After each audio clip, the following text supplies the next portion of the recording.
أعوذ بالله من الشيطان الرجيم. بسم الله الرحمن الرحيم. والأعلى والأغلال قالت عليهم فالذين آمنوا به وعزروه ونصروه واتبعوا النور الذي أنزل معه أولئك هم المفلحون. പരിശുദ്ധ ഖുർആനിലൂടെ നമ്മോട് ചില കാര്യങ്ങൾ പറയുകയാണ്. മൂസ നബി അലൈഹിസ്സലാമയുടെ കാലഘട്ടത്തിൽ യഹൂദികളായ ഒരു ജനത ഉണ്ടായിരുന്നു. നമുക്കറിയാം ഇന്ന് യഹൂദന്മാരുടെ അവസ്ഥ എന്താണ്. ആ യഹൂദരിൽ നിന്നെല്ലാം, ആദ്യകാല യഹൂദരിൽ നിന്നെല്ലാം വ്യത്യസ്തമായി കൊണ്ടാണ് ഇപ്പോഴത്തെ യഹൂദന്മാർ. ആ യഹൂദന്മാർ പ്രവാചകൻ മൂസ നബി അലൈഹിസ്സലാമയുടെ കാലത്തുണ്ടായിരുന്നു. അതായത് യാക്കൂബ് നബിയുടെ 12 മക്കളുടെ പൗത്രന്മാരിൽ പെട്ട ആ ഒരു യഹൂദ കുടുംബം, ആ യഹൂദ കുടുംബത്തിൽ ഒരു സമൂഹം, യഹൂദ സമുദായവും അതുപോലെ തന്നെ ഈസ നബിക്ക് ശേഷമുണ്ടായിരുന്ന ഒരു സമൂഹമായി വളർന്നു വന്ന നസ്വറാക്കളും. ഈസ നബി അലൈഹിസ്സലാം പ്രബോധനം ചെയ്ത തൗഹീദും മൂസ നബി അലൈഹിസ്സലാം പ്രബോധനം ചെയ്ത തൗഹീദിന്റെ സന്ദേശങ്ങളും, അവർ ഏതൊരു വസ്തുതയാണോ, ഒരു സത്യമാണോ ലോകത്തിലേക്ക് വിളംബരം ചെയ്തത്, അതിനെ തന്നെയായിരുന്നു പ്രവാചകൻ സ്വല്ലല്ലാഹു അലൈഹി വസല്ലം തങ്ങളും വിളംബരം ചെയ്തത്. പ്രിയമുള്ളവരെ, നമ്മൾ അറിവ് പഠിക്കണം. ഇവിടെ കുറച്ചു നാളത്തെ ജീവിതത്തിന് വേണ്ടി വെപ്രാളപ്പെട്ടുകൊണ്ട് രാപകലന്തിയോളം സമ്പാദിച്ച് സമ്പത്തുകൾ വാരിക്കൂട്ടി ശാശ്വതമായൊരു ജീവിതം നമുക്കിവിടെ ലഭിക്കുമെന്ന് ആരെങ്കിലും ആഗ്രഹിക്കുന്നുണ്ടോ? നമ്മുടെ മുൻഗാമികൾ ഇവിടെ ജീവിച്ചിട്ടുണ്ട്.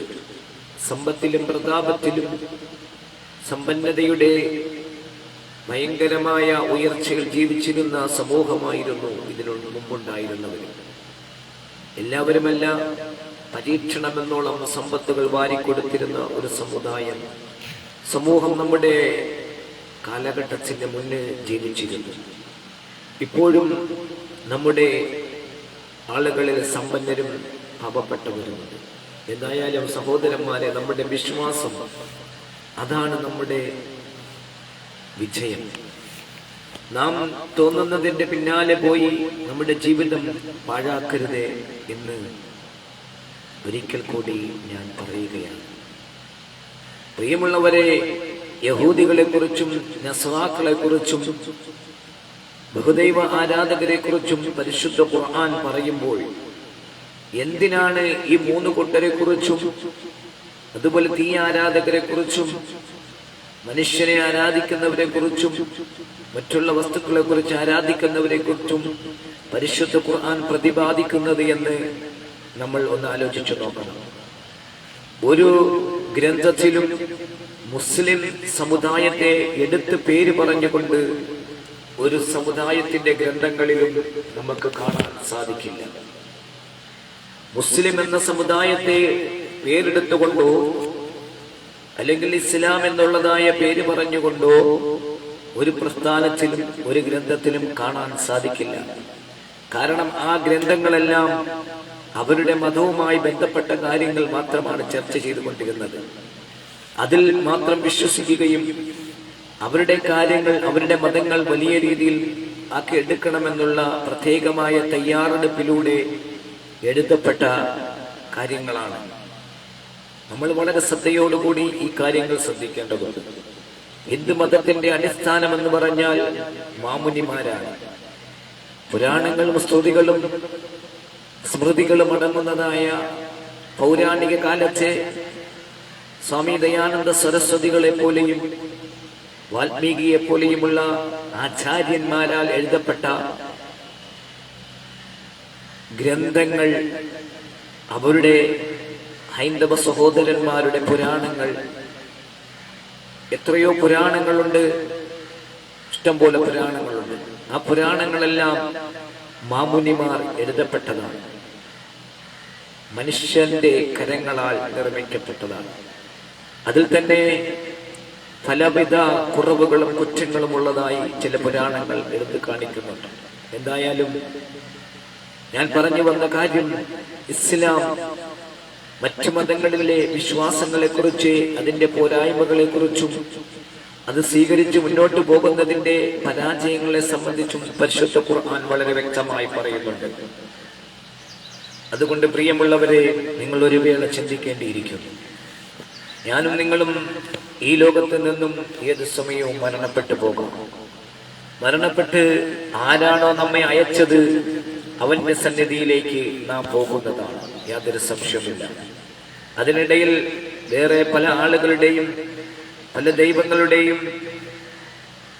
പേരുകൾ പറഞ്ഞുകൊണ്ട്, അവരാണ് രക്ഷകനെന്ന് പറഞ്ഞുകൊണ്ട് നമ്മെ പരാജയത്തിലേക്ക് എടുത്തിടുന്നതായി നമുക്ക് കാണാൻ സാധിക്കും. ബുദ്ധിയുള്ളവർ ചിന്തിക്കുക തന്നെ ചെയ്യും.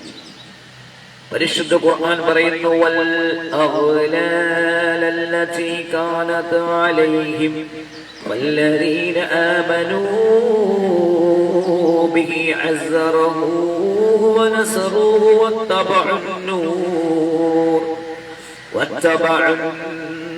നൂർ അല്ലദീ ഉൻസില മഅഹു ഉലൈക ഹുമുൽ മുഫ്ലിഹൂൻ. തങ്ങളുടെ പക്കലുള്ള, അതായത് ആരുടെ പക്കലുള്ള, ജൂതന്മാരുടെ കയ്യിലുള്ള തൗറാത്തിലും ഇഞ്ചീലിലും എഴുതപ്പെട്ട് കാണുന്നതായ തങ്ങളുടെ പക്കൽ ആരാണ്? ഈ പക്കലുള്ളത് ജൂതന്മാരാണ്. അതുപോലെ തന്നെ ഈസാ നബി അലൈഹിസ്സലാമിയുടെ കാലത്തുണ്ടായിരുന്ന ജൂതന്മാർ, അവരിലേക്ക് എഴുതപ്പെട്ട് കാണുന്ന, ആ ഗ്രന്ഥത്തിൽ എഴുതപ്പെട്ട് കാണുന്ന അക്ഷരാഭ്യാസം ലഭിക്കാത്ത നിരക്ഷരനായ പ്രവാചകന്റെ, ആ പ്രവാചകനായ ദൂതനെ പിന്തുടരുന്നവരാണവർ. അദ്ദേഹം അവരോട് നന്മ കൽപ്പിക്കുകയും തിന്മ വിരോധിക്കുകയും ചെയ്യും. എല്ലാ നല്ല സാധനങ്ങളും അദ്ദേഹം അവർക്ക് അനുവദിച്ചു കൊടുക്കും. ചീത്തയായവരെ നിരോധിക്കുകയും ചെയ്യും. തങ്ങളുടെ ഭാരങ്ങളെയും തങ്ങളുടെ മേലുണ്ടായിരുന്ന ചെങ്ങലകളെയും അവരിൽ നിന്ന് അദ്ദേഹം ഇറക്കി വെക്കും. അതുകൊണ്ട് അദ്ദേഹത്തിൽ വിശ്വസിക്കുകയും ബഹുമാനിക്കുകയും സഹായിക്കുകയും അദ്ദേഹത്തോടൊപ്പം ഇറക്കപ്പെട്ട പ്രകാശത്തെ പിന്തുടരുകയും ചെയ്യുന്നവരാരോ അവർ തന്നെയാണ് വിജയികൾ. പരിശുദ്ധ ഖുർആൻ ഇറങ്ങിയ കാര്യമാണ് ഈ പറയുന്നത്. തൗറാത്തും ഇഞ്ചീലും അതിനു മുമ്പ് ഇറക്കിയിരുന്നു. അതിലതാ പ്രവാചകൻ സ്വല്ലല്ലാഹു അലൈഹി വസല്ലമ തങ്ങളുടെ ആഗമനത്തെ കുറിച്ച് പറഞ്ഞു. എങ്ങനെയാണ് ലഭിക്കുന്നതെന്നും ആർക്കാണ് ലഭിക്കുന്നതെന്നും ആ പ്രവാചകൻ സ്വല്ലല്ലാഹു അലൈഹി വസല്ലമ തങ്ങളുടെ യോഗ്യത എന്താണെന്ന് പോലും പരിശുദ്ധ ഖുർആൻ അതാ പറയുകയാണ്. എങ്ങനെയാണ് പറഞ്ഞത്? ഇഞ്ചീലിൽ പറഞ്ഞിരുന്നു, തൗറാത്തിൽ പറഞ്ഞിരുന്നു, ഇങ്ങനെയൊരു പ്രവാചകൻ വരുമെന്ന്. അത് തന്നെ പരിശുദ്ധ ഖുർആനിലും നമുക്ക് കാണാൻ സാധിക്കും. ഉമ്മിയോ, അക്ഷരാഭ്യാസമില്ലാത്ത, അറിവ് എന്തെന്നറിയാത്ത, അക്ഷരജ്ഞാനമില്ലാത്ത പ്രവാചകനും ദൂതനുമായ ഒരാൾ വരാനിരിക്കുന്നുവെന്ന് തൗറാത്തിലും ഇഞ്ചീലും രേഖപ്പെടുത്തിയിട്ടുണ്ട്. പരിശുദ്ധ ഖുർആൻ നുണ പറയാറില്ല, സത്യം മാത്രം വിശദീകരിക്കുന്ന ഗ്രന്ഥമാണ് പരിശുദ്ധ ഖുർആൻ. ലോകം മുഴുവൻ അംഗീകരിക്കുന്നതായ ഖുർആൻ, ആ ഖുർആനിൽ രേഖപ്പെടുത്തിയിട്ടുണ്ട്, തൗറാത്തിലും ഇഞ്ചീലിലും രേഖപ്പെടുത്തിയിട്ടുണ്ട്. ഇപ്പോൾ ചോദിക്കും, തൗറാത്ത് ഇഞ്ചീലും കൊണ്ടുവന്നൊന്ന് കാണിച്ചു തരാമോ? ജൽപ്പനങ്ങളാണ്. യഹൂദികളും ക്രിസ്ത്യാനികളും ഇപ്പോൾ പറയും, നിങ്ങൾ എന്നാൽ ആ തൗറാത്തും ഇഞ്ചീലും കൊണ്ടുവരും, ഞങ്ങൾ എന്നാൽ അംഗീകരിക്കാം. ഇനി തൗറാത്തും ഇഞ്ചീലും കൊണ്ടുവന്നാൽ പോലും അവരത് അംഗീകരിക്കില്ല. അത് പരിശുദ്ധ ഖുർആൻ എടുത്തു പറയുന്നുണ്ട്. വളരെ വ്യക്തമായി പ്രവാചകൻ മൂസാ നബി അലൈഹിസ്സലാമും ഈസാ നബി അലൈഹിസ്സലാമും എല്ലാ കാര്യങ്ങളും വേദഗ്രന്ഥങ്ങളുമായി വന്നിട്ട് പോലും ഇവരത് അംഗീകരിച്ചിരുന്നില്ല. പിന്നെയാണ് നമ്മൾ പ്രവാചകന്റെ കാലത്ത് അംഗീകരിക്കാതിരുന്ന ആളുകൾ ഇന്ന് അംഗീകരിക്കുന്നു. എന്നാൽ പരിശുദ്ധമായ തൗറാത്തിലും ഇഞ്ചീലിലും രേഖപ്പെടുത്തിയിട്ടുണ്ട്. എങ്ങനെയാണ് അദ്ദേഹം അതാ നന്മ കൽപ്പിക്കുകയാണ്, തിന്മയെ വിരോധിക്കുകയും ചെയ്യും, നല്ല കാര്യങ്ങൾ അനുവദിക്കുകയും ചീത്ത വസ്തുക്കൾ നിഷിദ്ധമാക്കുകയും ചെയ്യും.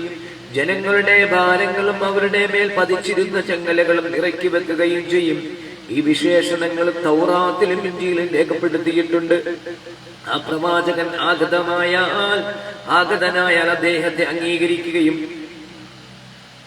ഒക്കെ ചെയ്യണമെന്ന് ജൂതന്മാരോടും അതുപോലെ നസ്രാണികളോടും നസ്രാക്കളോടും വിവാഹം പറഞ്ഞിരുന്നു.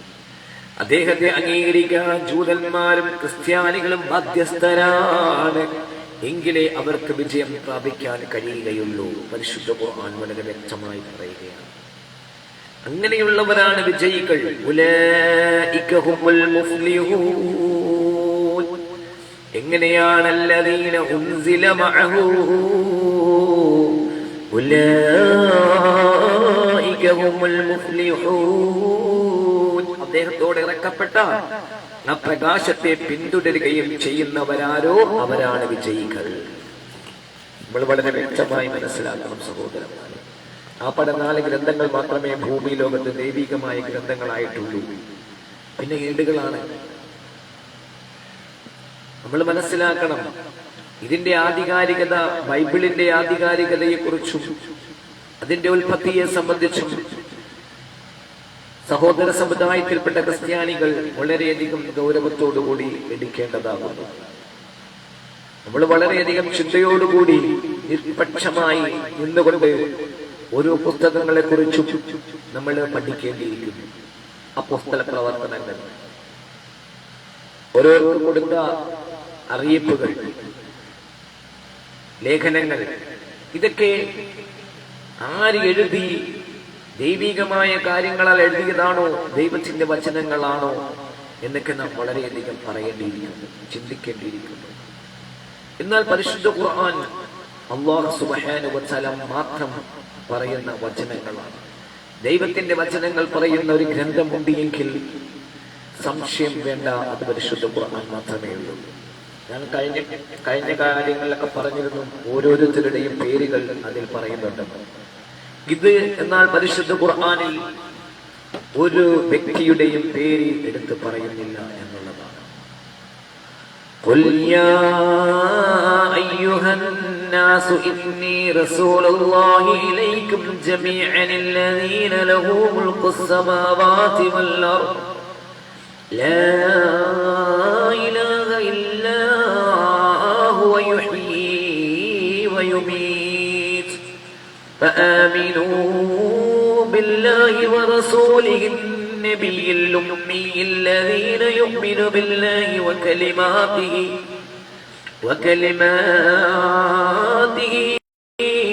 واتبعوه لعلكم تهتدون.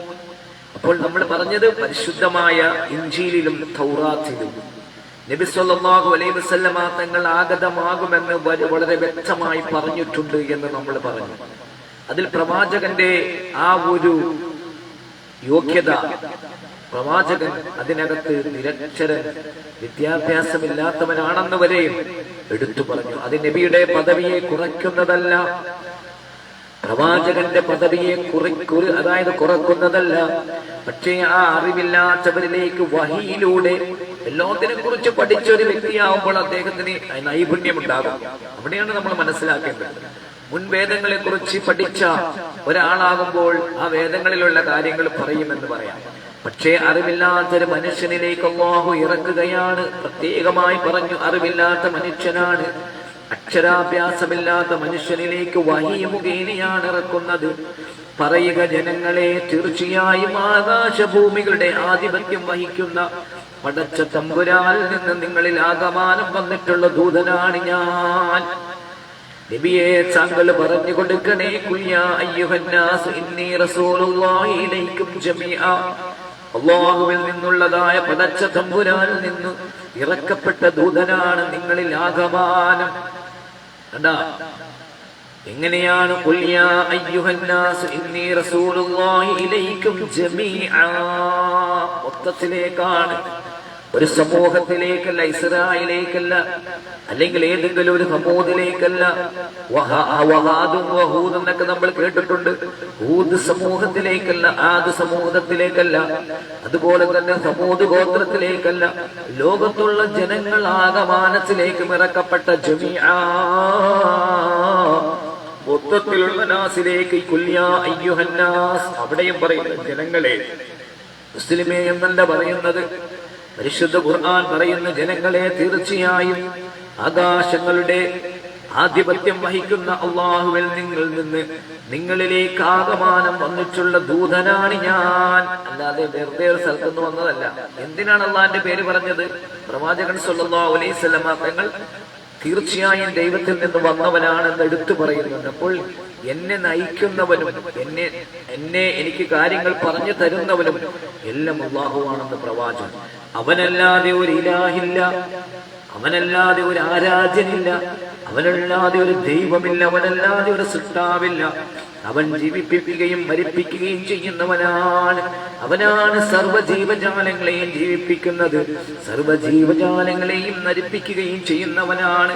അതിനാൽ അള്ളാഹുവിനെ നിങ്ങൾ വിശ്വസിക്കണേ. ജൂതന്മാരോടും യഹൂദികളോടും നസ്രാക്കളോടും, അതായത് ക്രിസ്ത്യാനികളോടും അല്ലാഹു സുബ്ഹാനഹു വ തആല ആ കാലഘട്ടത്തിൽ ഇറക്കിയിട്ട് പറയുകയാണ്, നിങ്ങൾ വിശ്വസിക്കണേ. അതിന്നും തുടർന്നുകൊണ്ടിരിക്കുകയാണ്. അപ്പോൾ മൊത്തത്തിൽ ജനത്തിലേക്ക് ഇറക്കപ്പെട്ട ഗ്രന്ഥമാണ് പരിശുദ്ധ ഖുർആൻ. അത് അംഗീകരിക്കുന്നവർ വിജയിച്ചവരാണ്, അങ്ങനെയുള്ളവരാണ് വിജയികൾ എന്ന് പരിശുദ്ധ ഖുർആൻ.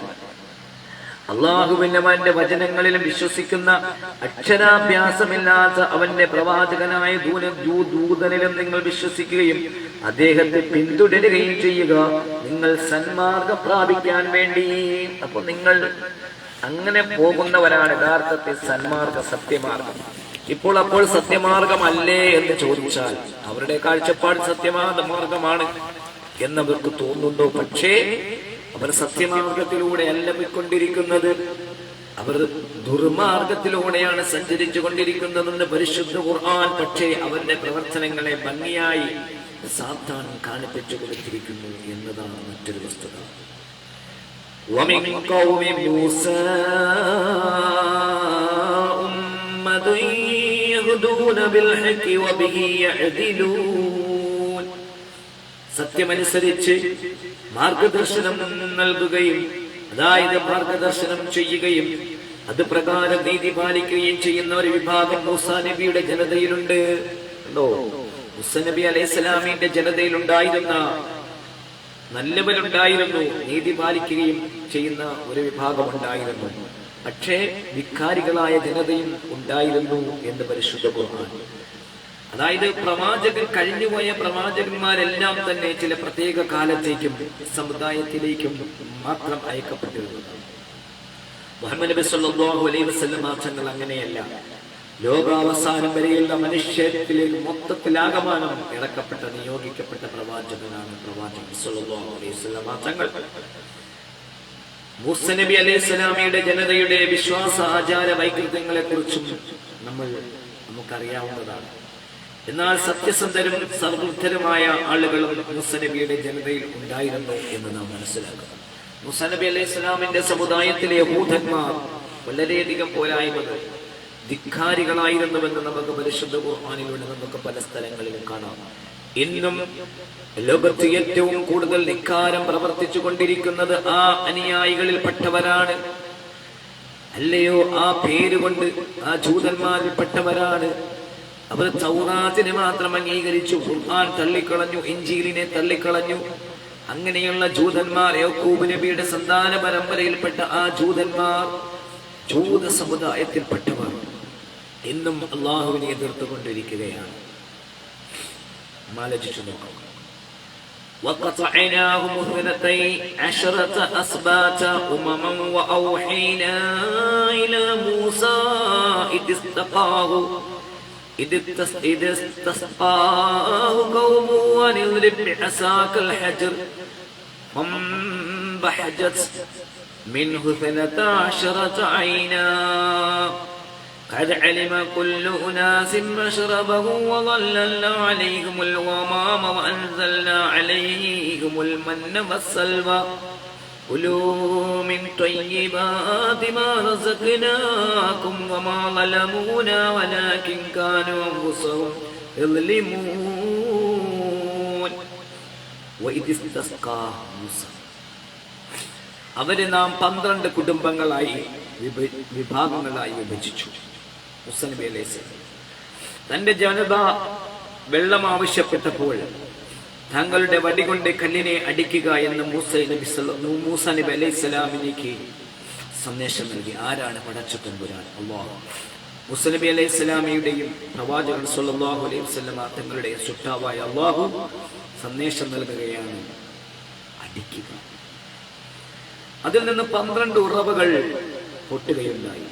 എല്ലാ ആളുകളും തങ്ങൾക്ക് കുടിക്കാനുള്ള സ്ഥാനങ്ങൾ മനസ്സിലാക്കി നാം അവർക്ക് മേഘക്കൂട ചൂടിക്കൊടുക്കുകയും ഭക്ഷണത്തിനായി മന്നയും സൽവയും ഇറക്കി കൊടുക്കുകയും ചെയ്തു. നിങ്ങൾക്ക് നാം നൽകിയിട്ടുള്ള നല്ല സാധനങ്ങളിൽ നിന്ന് നിങ്ങൾ ഭക്ഷിച്ചു കൊള്ളുക എന്ന് നാം അവരോട് പറയുകയും ചെയ്തു. എന്നാൽ അവർ നമുക്ക് യാതൊരു ദ്രോഹവും ചെയ്തിട്ടില്ല, തങ്ങളെ തന്നെ ദ്രോഹിച്ചു കൊണ്ടിരിക്കുകയാണ് അവർ ചെയ്തത്. നമ്മൾ മനസ്സിലാക്കേണ്ട മറ്റൊരു വസ്തുത എന്ന് പറഞ്ഞാൽ എന്താണ്? മൂസാ നബി അലൈഹിസ്സലാമയുടെ സമൂഹം കാണിച്ച ധിക്കാരങ്ങൾ, അവർക്ക് അല്ലാഹു സുബ്ഹാനഹു വ തആല മൂസാ നബിയിലൂടെ നൽകിയ സൗഭാഗ്യങ്ങൾ എല്ലാം ഇവിടെ ഉണർത്തുന്നുണ്ട്.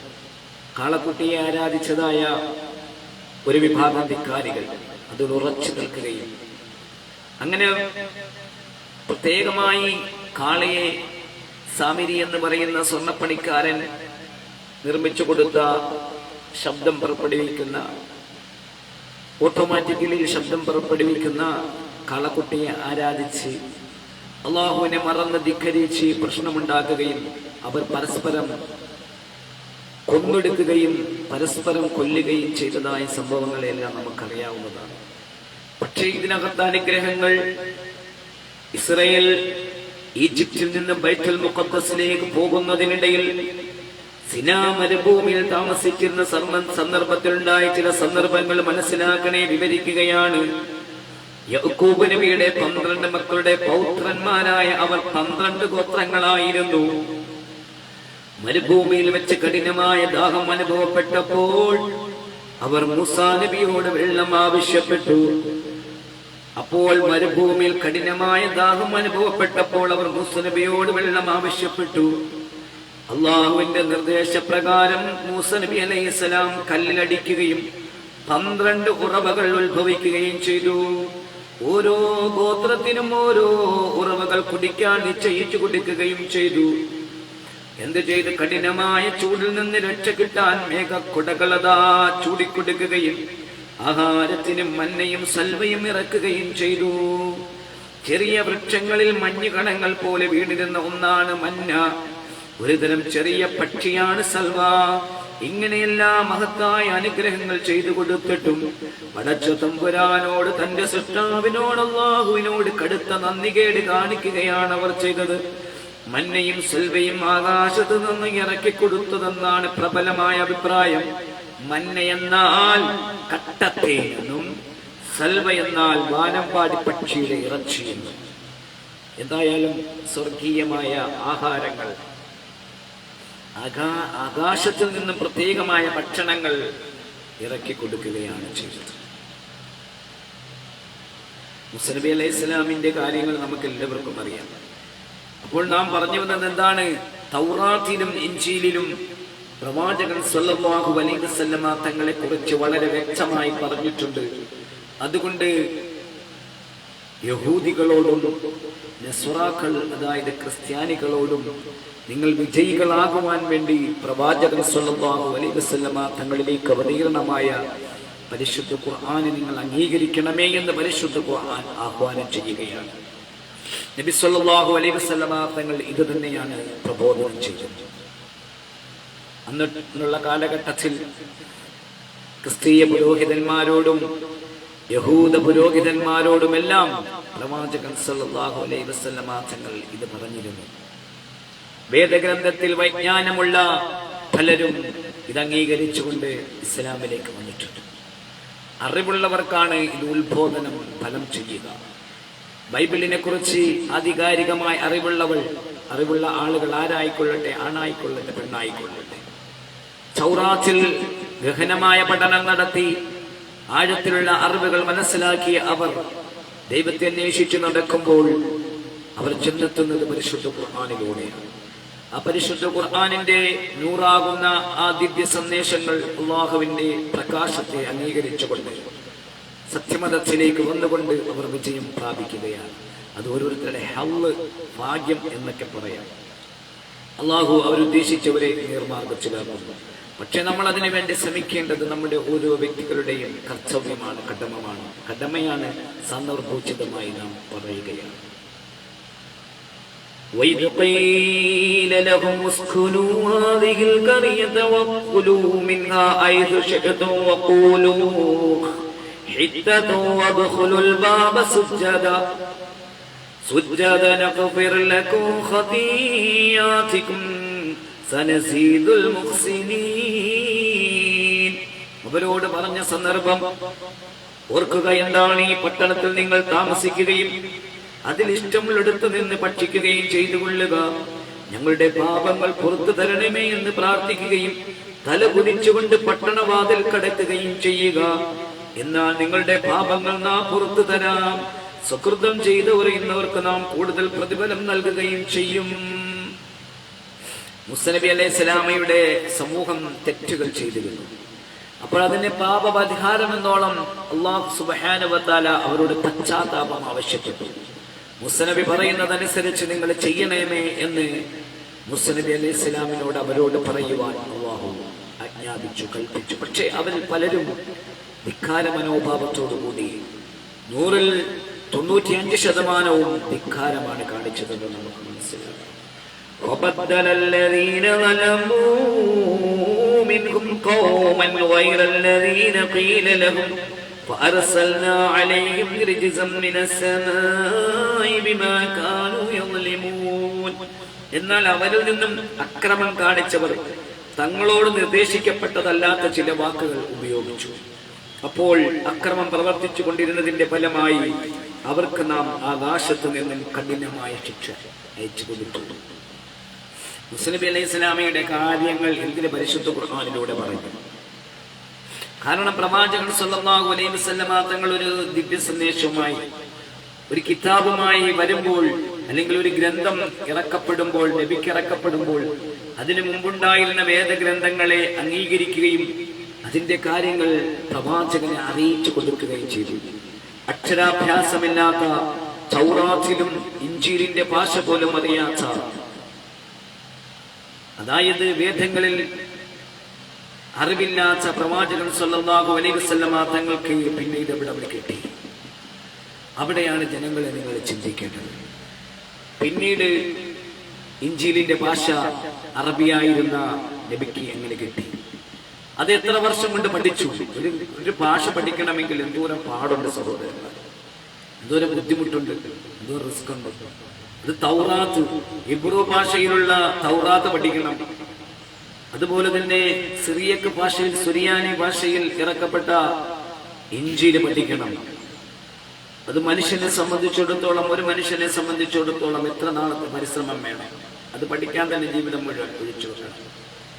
എന്നാൽ വളരെ വ്യക്തമായ രീതിയിൽ പ്രവാചകൻ സല്ലല്ലാഹു അലൈഹി വസല്ലമ തങ്ങൾക്ക് 40-ാമത്തെ വയസ്സിൽ നുബൂവത്ത് ലഭിച്ചപ്പോൾ ഇതെല്ലാം വഹയിലൂടെ ലോകത്ത് നൽകി അള്ളാഹുവിന്റെ റസൂലിലേക്ക് അറിയിച്ചു കൊടുത്ത പ്രവാചകനെ അംഗീകരിക്കുവാൻ ജനങ്ങളെ നിങ്ങളോട് ഞാൻ പറയുകയാണ്, തൗറാത്തിനെയും ഇഞ്ചീലിനെയും അംഗീകരിച്ചുകൊണ്ട് ഞാനിതാ നിങ്ങളിലേക്ക് വന്നിരിക്കുകയാണ്. മുമ്പ് തൗറാത്തിൽ പറഞ്ഞിട്ടുണ്ട്, ഇഞ്ചീലിൽ പറഞ്ഞിട്ടുണ്ട് എന്നെ കുറിച്ച്. ഞാൻ ആരുമല്ല, എന്നെ അയച്ച പടച്ച തമ്പുരാൻ. ഈസ നബി പറഞ്ഞ അതേ വാചകങ്ങൾ നിങ്ങൾ എന്നെയല്ല വിശ്വസിക്കേണ്ടത്, എന്നെ അയച്ച ഒരാളുണ്ട്. മൂസ നബി അലൈഹി സ്വലാം പറഞ്ഞു, ഞാൻ ഈ അത്ഭുതങ്ങളെല്ലാം പ്രവർത്തിക്കുന്നത് എന്നെ അയച്ചവന്റെ നിർദ്ദേശപ്രകാരമാണ്. വടികൊണ്ട് കടലിൽ അടിക്കാൻ നിർദ്ദേശം കൊടുത്തത് മൂസയോട് അവന്റെ സൃഷ്ടാവാണ്. അപ്പോൾ നാം ആലോചിച്ചു നോക്കണം, ഈ യഹൂദികൾ പല തെറ്റുകളും ചെയ്തപ്പോൾ അള്ളാഹു അവരോട് പറഞ്ഞു, നിങ്ങൾ പാപമോചനം ചെയ്യുന്നത്. അതായത് ഫലസമൃദ്ധവും അനുഗ്രഹീതമായ ബൈത്തുൽ മുഖദ്ദസ് പട്ടണത്തിലേക്ക്, ഇന്ന് പലസ്തീനിലെ മസ്ജിദുൽ അഖ്സ, ആ മസ്ജിദുൽ അഖ്സയിലേക്ക് തല കുനിച്ചുകൊണ്ട് വിനയ പരസ്പരം കടക്കണമെന്നും പാപപരിഹാരത്തിന് വേണ്ടി പ്രാർത്ഥിക്കണമെന്നും അവിടെയുള്ള വിഭവങ്ങൾ യഥേഷ്ടം ഭക്ഷിക്കാമെന്നും അല്ലാഹു നിർദ്ദേശിച്ചിരുന്നു. എന്നാൽ നിർദ്ദേശത്തിന് വിപരീതമായാണ് അവർ പ്രവർത്തിച്ചിരുന്നത്. തന്നിമിത്തം അവർക്ക് പല രോഗങ്ങളും ബാധിക്കുകയുണ്ടായി. അതായത് പ്ലേഗ് രോഗം പോലെയുള്ള അനേകം രോഗങ്ങൾ വന്ന അനേകം പേർ മരിച്ചുപോയി. അല്ലാഹു അവരെ ശിക്ഷിച്ചു. ബൈത്തുൽ മുഖദ്ദസിലേക്ക്, പവിത്രമായ മസ്ജിദുൽ അഖ്സ ബൈത്തുൽ മുഖദ്ദസിലേക്ക് നിങ്ങൾ കടക്കുമ്പോൾ തലകുനിച്ചവനായ നിലയിൽ വിനയപൂർവ്വം കടക്കണമെന്നും അസ്തഗ്ഫിറുല്ലാഹ്, അതായത് പാപമോചനം, ആ സമൂഹത്തോട് പാപമോചനം തേടണമെന്നും അല്ലാഹു മൂസ നബി അലൈഹിസ്സലാമയോട് പറഞ്ഞു. അവരെങ്ങനെ ചെയ്യട്ടെ, പക്ഷെ അവർ ചെയ്തില്ല.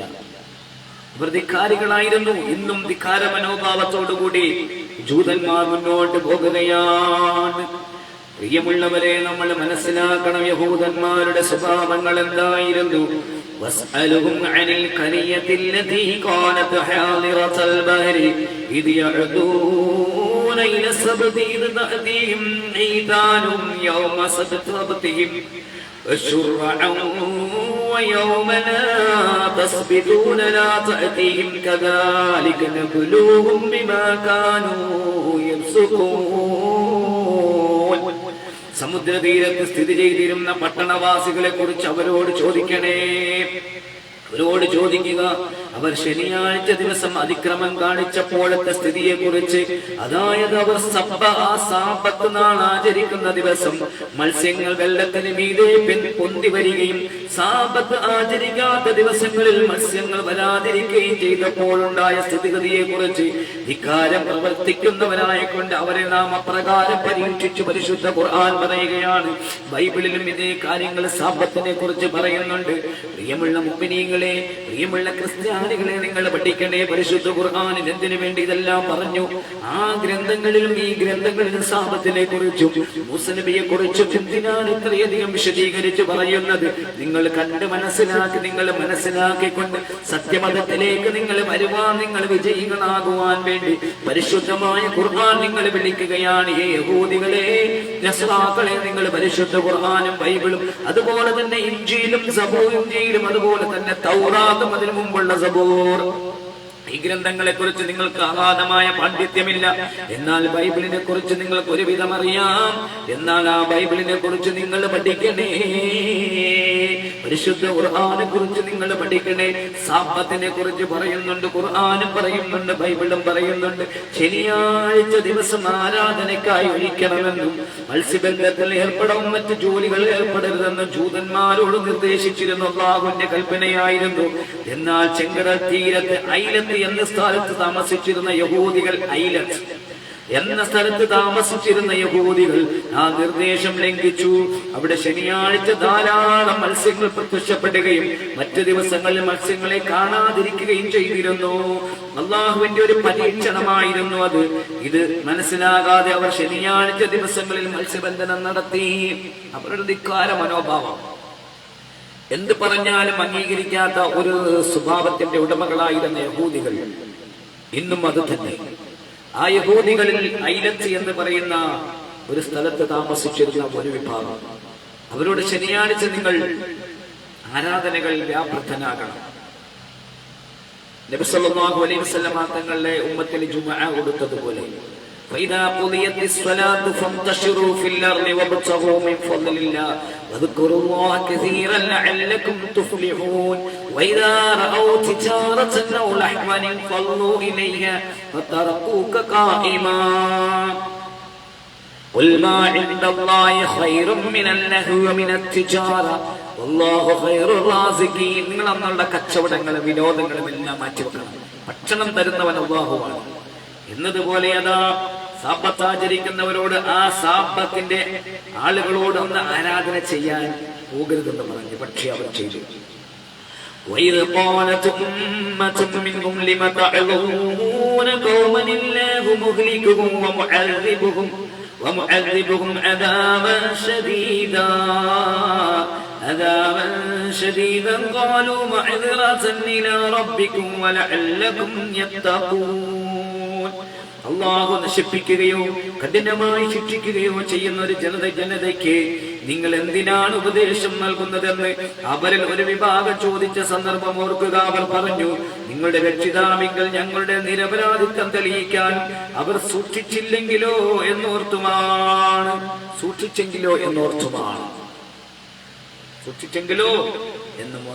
അള്ളാഹു അവരെ നശിപ്പിക്കാൻ ഉദ്ദേശിച്ചു കുറെ പറഞ്ഞു നോക്കി, പക്ഷേ അവർ മനസ്സിലാകുന്നില്ല.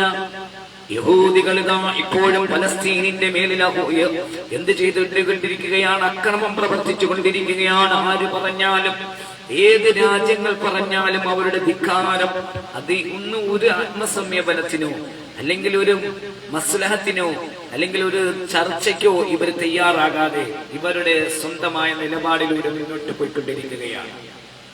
അന്നും ഇന്നും പ്രവാചകന്മാരെ വധിച്ചവരാണ് അവർ. പിന്നെ സാധാരണ ജനങ്ങളുടെ കാര്യം പറയാറുണ്ട്. പ്രവാചകന്മാരെ യഹൂദികൾ വധിച്ചു കളഞ്ഞിട്ടുണ്ട്. അപ്പൊ പിന്നെ നമ്മൾ പറഞ്ഞിട്ട് കാര്യമില്ല. ഇതെല്ലാം അള്ളാഹുവിന്റെ പരീക്ഷണമാണ്. ഫലസ്തീനിലെ ഗസയിലെ കുഞ്ഞുങ്ങൾ ഷഹീദിന്റെ പ്രതിഫലം നൽകി അവർ സ്വർഗത്തിലേക്ക് പോയി. അവർ പോകുന്നത് നരകത്തിലേക്കല്ല. അള്ളാഹു അവരെ അതിവിശാലമായ പ്രവിശാലമായ അള്ളാഹുവിന്റെ സ്വർഗത്തിൽ അവർക്ക് ഇടം നൽകി കഴിഞ്ഞു. എന്തേ? فلما نسوا ما ذكروا به أنجينا الذين ينهون عن السوء وأخذنا الذين ظلموا بعذاب بئيس بما كانوا يفسقون. അങ്ങനെ തങ്ങളെ ഓർമ്മപ്പെടുത്തിയ കാര്യം അവർ മറന്നപ്പോൾ തിന്മയെപ്പറ്റി വിരോധിക്കുന്നവരെ നാം രക്ഷപ്പെടുത്തി. ധിക്കാരം പ്രവർത്തിച്ചു കൊണ്ടിരുന്നതിനാൽ അക്രമികളെ കഠിനമായ ശിക്ഷ കൊണ്ട് നാം പിടികൂടുകയും ചെയ്തു. അല്ലാഹു ശിക്ഷിച്ചു. അല്ലാഹു സുബ്ഹാനഹു വ തആല അവരെ നല്ല രീതിയിൽ ശിക്ഷ കൊടുത്തു. ധിക്കാരികളെ അല്ലാഹു സുബ്ഹാനഹു വ തആല വെച്ചു ഉറപ്പിക്കില്ല, അത് പിടിക്കും എന്നതിന് വ്യക്തമായ തെളിവായിരുന്നു ജൂതന്മാർ സാബത്ത് ആചരിക്കുന്നതിൽ നിന്നും മാറി മൂസ നബി അലൈഹിസ്സലാമയുടെ വാചകങ്ങളെ തട്ടിക്കളഞ്ഞു. അള്ളാഹുവിൽ നിന്നുള്ള ദിവ്യ സന്ദേശം തന്റെ സുത്താവിൽ നിന്നുള്ള വചനങ്ങൾ മുഖേന പ്രബോധനം ചെയ്ത് താക്കീത് നൽകിയപ്പോൾ സാബത്ത് ആചരിച്ചിരുന്ന അയലത്തെ ആളുകൾ ആ ആചാരത്തെ ധിക്കരിച്ചപ്പോൾ, ആ പ്രവർത്തനത്തെ അവോയ്ഡ് ചെയ്തപ്പോൾ, ഉപേക്ഷിച്ചപ്പോൾ, നിങ്ങൾ പോകരുതെന്ന് പറഞ്ഞപ്പോൾ പോയപ്പോൾ അള്ളാഹു അവരെ നശിപ്പിച്ചു കളഞ്ഞു.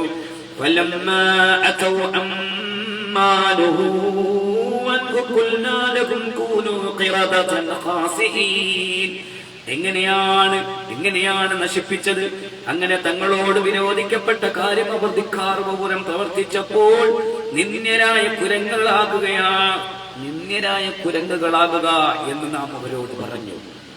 അല്ലാഹു പറഞ്ഞു, അയലത്തെ സമൂഹമേ, നിങ്ങൾ കുരങ്ങായിക്കൊള്ളൂ. നിങ്ങളിനി മനുഷ്യന്റെ രൂപം വേണ്ട. പ്രത്യക്ഷത്തിലോ പരോക്ഷത്തിലോ കുരങ്ങിന്റെ അതേ ആകൃതിയിൽ കുരങ്ങ് പോലെയായി എന്ന് പരിശുദ്ധ ഖുർആൻ.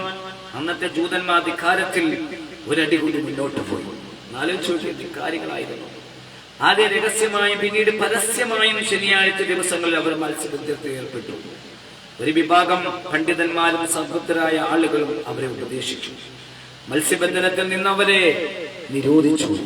മൂസ നബി അലൈഹിസ്സലാമയുടെ കൂടാതെ പലരും ഉപദേശിച്ചു. പക്ഷേ അവരൊന്നും അത് കൈക്കൊണ്ടില്ല, ചെവിക്കൊണ്ടില്ല. മൂന്നാമതൊരു കൂട്ടരുണ്ടായിരുന്നു. അവർ തെറ്റ് ചെയ്തില്ല. തെറ്റ് ചെയ്തവരെ വിരോധിച്ചതുമില്ല. കണ്ടോ, മൂന്നാമതൊരു കൂട്ടരുണ്ടായിരുന്നു. അവരെന്ത് ചെയ്തു? തെറ്റ് ചെയ്തുമില്ല, തെറ്റ് ചെയ്തവരെ വിരോധിച്ചുമില്ല. കുറ്റവാളികളെ അല്ലാഹു നശിപ്പിക്കുകയോ ശിക്ഷിക്കുകയോ ചെയ്യും.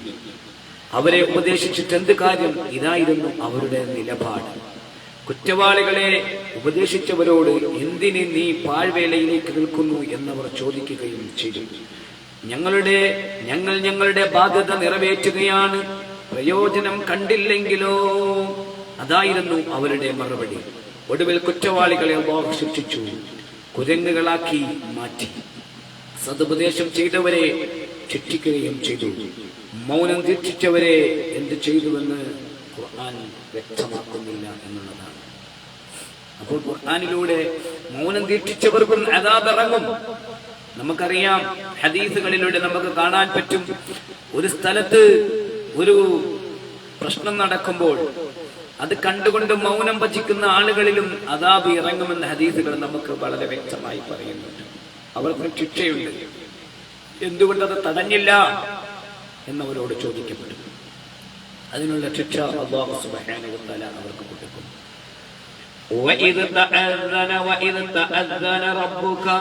പരിശുദ്ധ ഖുർആൻ വീണ്ടും പറയുകയാണ്,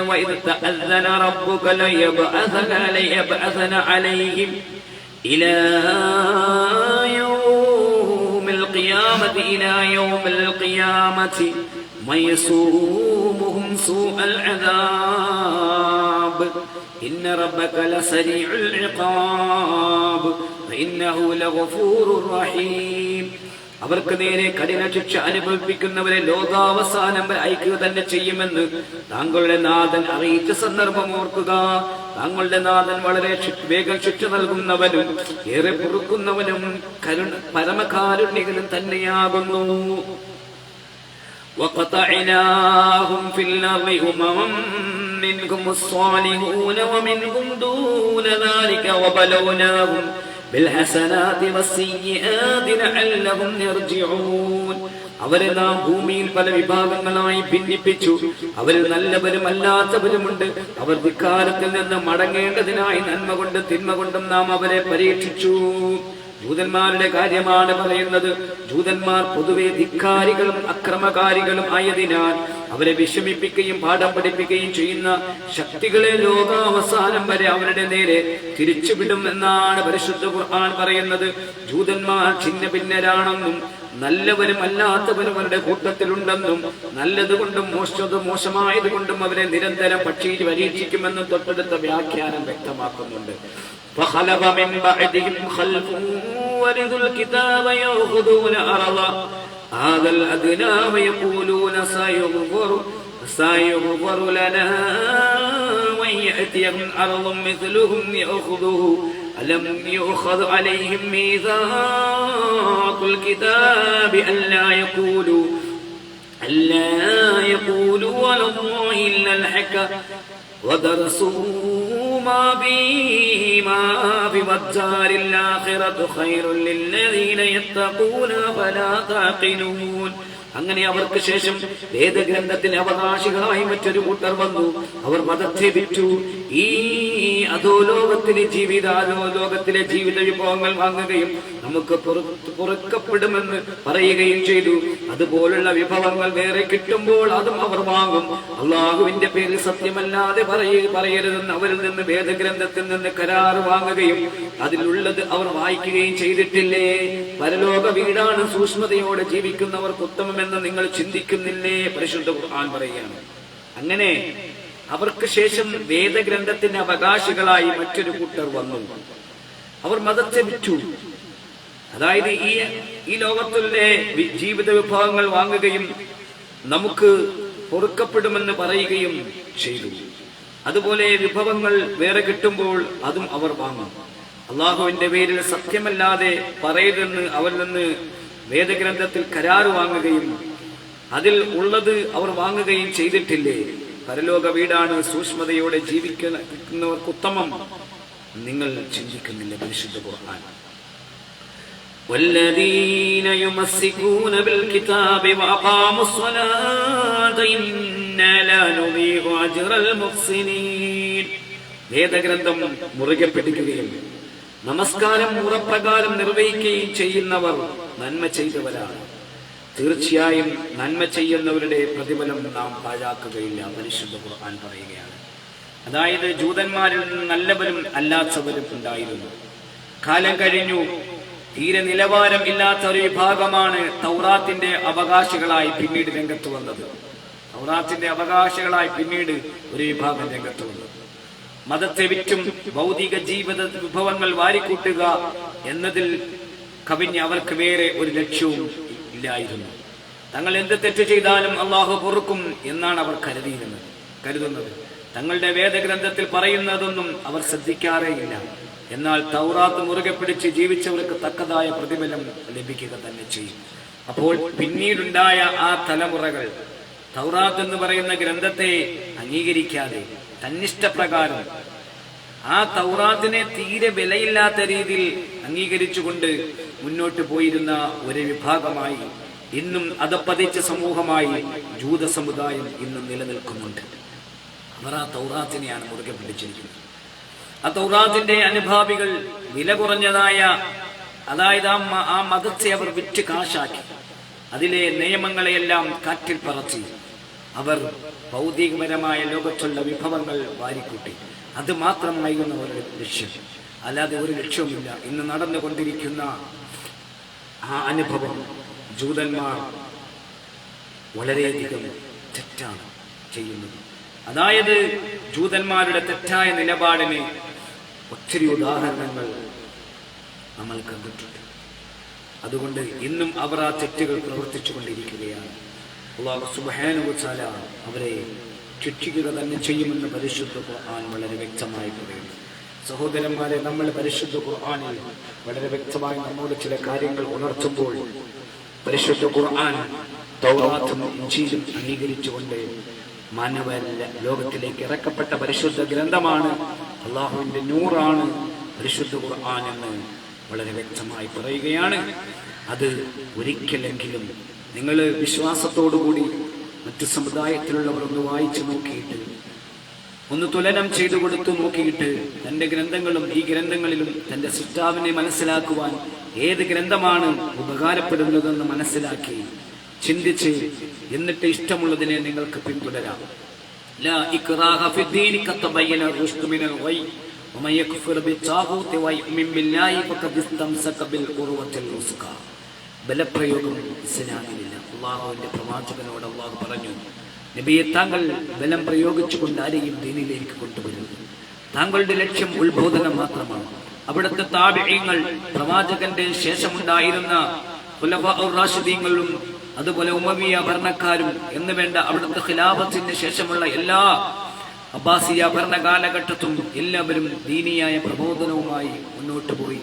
അവരോടെല്ലാവരും കൽപ്പിക്കപ്പെട്ട കാര്യം, ദീനിനെ നിങ്ങൾ ഹയാത്താക്കുക, ദീനിന്റെ കാര്യങ്ങൾ പറഞ്ഞു കൊടുക്കുക. ലാ ഇക്റാഹ ഫിദ്ദീനി ഖദ് തബയ്യന റുശ്ദു മിനൽ ഗയ്. ബലപ്രയോഗം നിങ്ങൾ അവരിലേക്ക് കൊടുക്കരുത്, പക്ഷേ നിങ്ങൾ എന്നെ അറിയിച്ചു കൊടുക്കണം. പരിശുദ്ധ ഖുർആൻ എന്താണെന്ന് ലോക മാനവികതയിലേക്ക് അറിയിച്ചു കൊടുക്കണം. എന്താണ് പ്രവാചകൻ ലോകത്തിന് നൽകിയ സന്ദേശങ്ങൾ, തൗറാത്തും ഇഞ്ചീലും എന്ത് മാനവികതയ്ക്ക് എന്ത് നൽകി, ഏറ്റവും കൂടുതലായി തന്റെ ഇലാഹിനെ ആരാധിക്കണം എന്നുള്ളതായ വ്യക്തമായ സത്യമായിരുന്നു ലോകത്തിന് നൽകിയത്. പാരഡൈസും ഹെൽ, അത് യമനും ഹെല്ലും എല്ലാം സൃഷ്ടിക്കപ്പെട്ടതാണ്. സ്വർഗവും ജന്നത്തും ഞാറും സ്വർഗവും നരകവും എല്ലാം സൃഷ്ടിക്കപ്പെട്ടതാണെന്നും അതുപോലെ തന്നെ മരണത്തിന് ശേഷമുള്ളൊരു ജീവിതം, ബർസഖയായ ജീവിതവും ബഅസും എല്ലാം ഉണ്ട് എന്നും ഓരോരുത്തരും വിശ്വസിക്കൽ നിർബന്ധമാണ്. ഈ ഭൗതിക ലോകത്ത് ഇങ്ങനെയൊരു ലോകത്തെ സംവിധാനം ചെയ്ത് ഇതെല്ലാം ക്രമീകരിച്ച് അതിനെ വ്യക്തമായ ആ നിയന്ത്രണത്തിലൂടെ അതിനെ നിയന്ത്രിച്ചുകൊണ്ട് പോയിക്കൊണ്ടിരിക്കുന്ന ഒരു നിയന്താവ് ലോകത്തിനുണ്ട്. ഇത് വെറും സാങ്കല്പികമായ ദൈവങ്ങളോ അതുപോലെ തന്നെ നിർജീവമായ വസ്തുക്കളോ അല്ല. വ്യക്തമായ അടിസ്ഥാനത്തിന്റെ, അതായത് വ്യക്തമായ അടിസ്ഥാനത്തോടുകൂടി വ്യക്തമായ തീരുമാനത്തോടുകൂടിയുമാണ് അല്ലാഹു സുബ്ഹാനഹു വ തആല പ്രപഞ്ചത്തെ നിർമ്മിച്ചിരിക്കുന്നത്. ആ പ്രപഞ്ചം കണ്ടുകൊണ്ട് എൻ്റെ ഉലുൽ അബ്സ്വാർ, നമ്മുടെ കണ്ണുകൾ കൊണ്ട് നമ്മൾ ആ ദൃഷ്ടാന്തങ്ങളെ മനസ്സിലാക്കണം. സഹോദരന്മാരെ, ചിന്തിക്കണം, പ്രവർത്തിക്കണം. അല്ലാതെ ഏതെങ്കിലും വ്യക്തികൾ വളരെയധികം വൈകാരികപൂർവമായിക്കൊണ്ട് ദൈവിക കാര്യങ്ങൾ ഉച്ചത്തിൽ വിളിച്ചു പറഞ്ഞുകൊണ്ട് കൈകൊട്ടി പാട്ടുകൾ പാടിക്കൊണ്ട് നമ്മൾ മുന്നോട്ട് പോയി അതാണ് യഥാർത്ഥം, അതൊക്കെ ദൈവത്തിന് ഇഷ്ടമാണെന്നുള്ളതായ രീതിയിൽ കുറെ മന്ത്രങ്ങളും എല്ലാം ചൊല്ലിക്കൊണ്ട് ദൈവത്തെ പ്രീതിപ്പെടുത്തിയിട്ടൊന്നും സഹോദരന്മാരെ വിജയം വരിക്കുകയില്ല. ആദ്യം വിശ്വാസമാണ്. വിശ്വാസരൂഢമൂലമാക്കി ഈ പ്രപഞ്ചത്തെ എല്ലാം സൃഷ്ടിച്ച ഏഴാകാശങ്ങളെയും ഭൂമികളെയും പ്രപഞ്ചത്തെയും പ്രപഞ്ചത്തിലെ എല്ലാ സകലമാന വസ്തുക്കളെയും സൃഷ്ടിച്ചു പോറ്റിപ്പോരുന്ന പ്രപഞ്ചനാഥനായ വിധികർത്താവായ കാരുണ്യത്തിന്റെ ഉടമയായ പ്രതിഫലനാഥ ദിവസത്തിന്റെ ഉടമസ്ഥനായ ആ നാഥനെ മനസ്സിലാക്കി ആ നാഥനിലേക്ക്, ആ സൃഷ്ടാവിനിലേക്ക് മടങ്ങണം സഹോദരന്മാരെ. എങ്കിൽ നിങ്ങൾ വിജയിക്കുമെന്ന് പരിശുദ്ധ ഖുർആൻ അതിൽ വ്യക്തമായ ആരോടെന്ന് പറയുന്നില്ല. മുസ്ലിമീങ്ങളെ മാത്രമല്ല പറയുന്നത്, ജനങ്ങളെ എന്നാണ്. യാ അയ്യുഹന്നാസ് ഇന്നാ ഖലഖനാകും മിൻ ദക്കരിൻ വഉൻസാ വജഅൽനാകും ശുഊബൻ വഖബായില ലിതആറഫു ഇന്ന അക്രമകും ഇൻദല്ലാഹി അത്ഖാകും ഇന്നല്ലാഹ ഖബീറുൻ ബിമാ തഅമലൂൻ. നിങ്ങളെ നാം ഒരു ആദമിൽ നിന്നും ഒരു പെണ്ണിൽ നിന്നും, അതായത് ഒരാണിൽ നിന്നും നിങ്ങളെ ഒരു പെണ്ണിൽ നിന്നും സൃഷ്ടിച്ചു. നിങ്ങളെ പല കൗമുകളായി, പല കബീലകളായി, പല ഗോത്രങ്ങളായി, പല ശാഖകളായി നിങ്ങളെ തിരിച്ചിരിക്കുന്നത് നിങ്ങളെ പരസ്പരം തിരിച്ചറിയാനാണ്. നിങ്ങളിൽ ആരാധ തഖ്വയനുസരിച്ച് ഭയഭക്തിയോടുകൂടി ദൈവത്തെ നിങ്ങൾ ആരാധിക്കുന്നുവോ അവനാണ് ദൈവത്തിന്റെ അടുക്കൽ സ്ഥാനം. ഹിന്ദു ആയിക്കൊള്ളട്ടെ, ക്രിസ്ത്യാനി ആയിക്കൊള്ളട്ടെ, ബുദ്ധനായിക്കൊള്ളട്ടെ, ജൈതനായിക്കൊള്ളട്ടെ, ബൗദ്ധനായിക്കൊള്ളട്ടെ, ആരായിക്കൊള്ളട്ടെ, തന്റെ സൃഷ്ടാവിനെ, യഥാർത്ഥ സൃഷ്ടാവിനെ മനസ്സിലാക്കി അവനെ സാഷ്ടാംഗം ചെയ്യുകയും അവനോട് പ്രാർത്ഥിക്കുകയും അവനിലേക്ക് അടുക്കുകയും ചെയ്യുന്ന മുസ്ലിമാകട്ടെ, ക്രിസ്ത്യാനിയായിക്കട്ടെ, ഹിന്ദു ആകട്ടെ, ബുദ്ധനാകട്ടെ, ആരായിക്കൊള്ളട്ടെ, ജൈനനാകട്ടെ, മജൂസി ആയിക്കൊള്ളട്ടെ, അവർക്കാണ് അല്ലാഹുവിന്റെ അടുക്കൽ പ്രാധാന്യം. അവർ വിജയിച്ചവരാണ്. കാരണം അങ്ങനെ അള്ളാഹുവിനെ ആരാധിക്കുമ്പോൾ അവൻ റബ്ബുമായി ഒരു കരാറിൽ ഏർപ്പെടുകയാണ്. അവന്റെ സൃഷ്ടാവിലേക്ക് അവൻ അടുക്കുമ്പോൾ അവൻ വിശ്വാസിയായി മാറുകയാണ്. അതുകൊണ്ട് സഹോദരന്മാരെ, അന്നപാനീയങ്ങളെല്ലാം തരുന്ന, ആഹാരങ്ങളും പാർപ്പിടങ്ങളും വസ്ത്രങ്ങളും ആയുസ്സും എല്ലാം നീട്ടിത്തരുന്ന പ്രപഞ്ചനാഥനായ അള്ളാഹുവിലേക്ക് മടങ്ങണം. ഒരു വേള നാം എല്ലാം ഖബറിലേക്ക് മടങ്ങേണ്ടവരാണ്. നമ്മോടുകൂടെ ആരും വരില്ല. നന്മകളല്ലാതെ, നമ്മുടെ വിശ്വാസമല്ലാതെ ആരും വരില്ല. ഈ ഭൗതിക ലോകത്തോടുള്ള പുറംചട്ട കണ്ടുകൊണ്ട് അവിടത്തെ മോഹന വാഗ്ദാനങ്ങളും അവിടത്തെ കൂക്കുവിളിക്കുകളും അവിടത്തെ